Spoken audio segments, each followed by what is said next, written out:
neno la Mungu. Mungu yuko kila idara. Kwa Wakristo yupo, kwa Waislamu yupo, na yani kwa binadamu wote lazima amwabudu Mungu. Mimi niombe sana Samia arudi kwa Mungu. Aache alio nayo. Tumechoka wa Tanzania kutuonea kila siku. Kosa likitokea Chadema ya kwanza kudaka.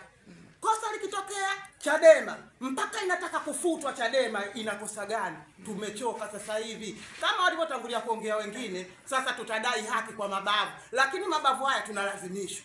Sio kwa nia mbaya.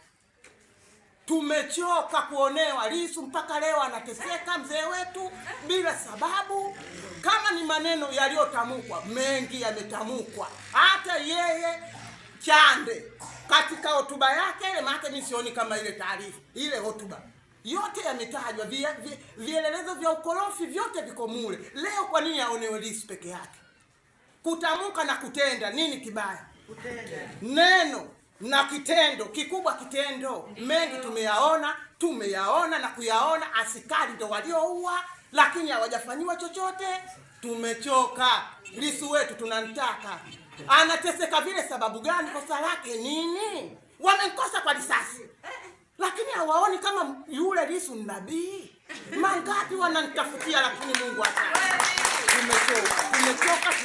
Tumechoka, nimemaliza.